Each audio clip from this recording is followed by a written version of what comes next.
Moseberries? Mose, they're plums. Okay. We're gonna do a 2-minute review. No cuts, no edits. Welcome back to the Craft Whiskey Boys 2-minute reviews, and this time we've got Knocking on Heaven's Door, baby. Heavens Door Tennessee Bourbon, brought to you by Bob Dylan.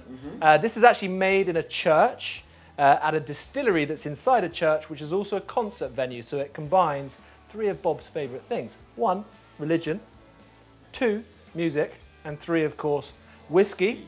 And Bob's a very religious guy, born into a Jewish family and actually baptised in later life. Really? With whiskey?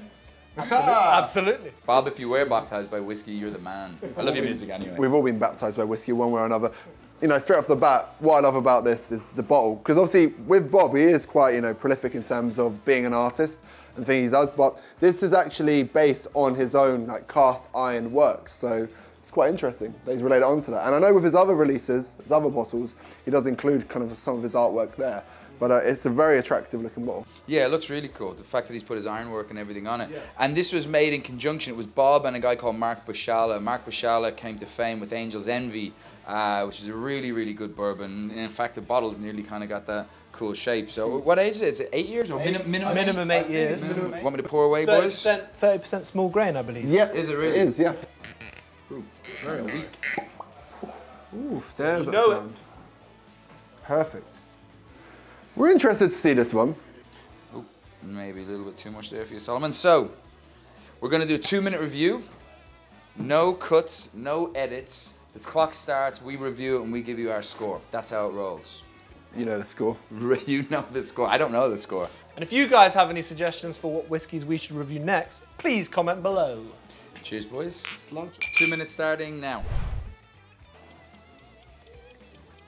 So different on the nose from the last bourbon that we've tasted. Very different. I mean, obviously they're all going to be, but it's a lot of oak coming through. Yep.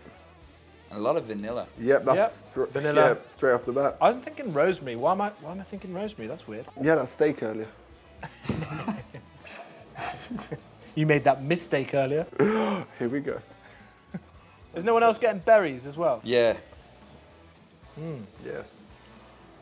But like sweet berries. I mean, most berries are, aren't they? But not bitter. There's like Moseberries? Mose, they're plums. Okay. They got a bluish. I'm gonna say it before you even sip, but That's so smooth. that's a bit of you. I'm getting really kind of festive spices out of that. We know you love Christmas time, and that kind of cinnamon and nutmeg just bursting through. He's growing that beard to be I have to Santa. do a lot of work around Christmas Am I time. wrong? Or Yeah, am I that's right. It is. There are some festive spices There there. are some festive spices. I love a spicy whiskey, especially ones with festive spices. Yeah, there's a bit of cardamom. That's that nutmeg on the finish as well. No, it's not bad at all. When you breathe it, when you close your mouth and you breathe out, you get a lot of almond, like a roasted almond. Toasted nuts. You like some toasted nuts. These nuts. We can't keep doing the these nuts jokes. No, well, and, especially in the temperature in the UK at the moment, there's nothing toasting. No. I like it. I just don't think it's not overly complex. It's very simple. But No, I do like it. very simplistic. And the nose, on the palate, and the finish is very short. It's short, but there's a bit. I do like the spice on the back palate. I'm not really getting that, Jay. I'm not really feeling. No. No. On the back of the tongue, I'm getting a heap of spice there. It's quite dry in the mouthfeel. Very dry. Last 10. No, but it's, do you know what I mean? Not bad at all. Did anyone? There's a bit of citrus on the finish there. Yeah, it is dry, isn't it? It's really dry in the finish. Nice.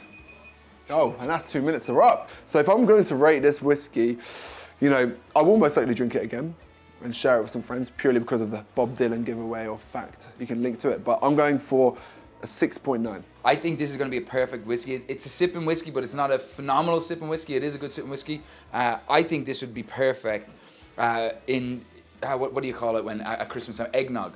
Use bourbon and eggnog. This would be the best bourbon that I've ever tried to go into an eggnog at Christmas time. This would be phenomenal for that, in my opinion. My score on that, I'm about where you're at, Mo. I'm at like a 6.7.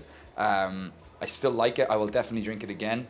It just wouldn't be one that I would go, searching for. But I would, if it was put in front of me, I wouldn't kick it out of bed. Sure. So it's nice. Fair. Yeah, There were parts of it that I did like, as Mo said. I love a Christmassy spice.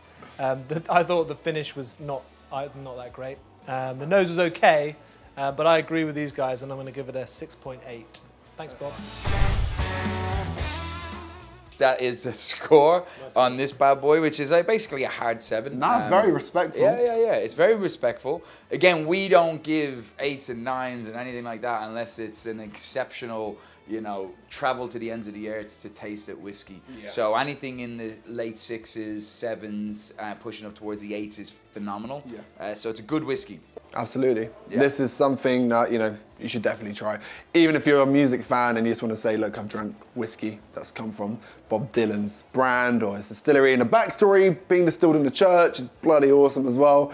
That's quite cool. You know? And it's Bob Dylan, so why not? And who doesn't like Bob Dylan? Everybody loves Bob Dylan. I love Bob Dylan. I'd nearly give it Better more in the score just early because years, it's Bob. Fuck it, it's a 7.2. We love you. We love you. We love you, Bob. Yeah, we're a big fan. Subscribe if you like it. Comment below. Tell us what you think. Tell us if you've tried it and what you think if you've tried it. Have you tried it in a cocktail? I think it's a decent sipping whiskey. It's not the best sipping bourbon that you'll ever have, but it is good if you're going to put that in an eggnog or you're going to put it in a cocktail. It's good. Tell us what you think.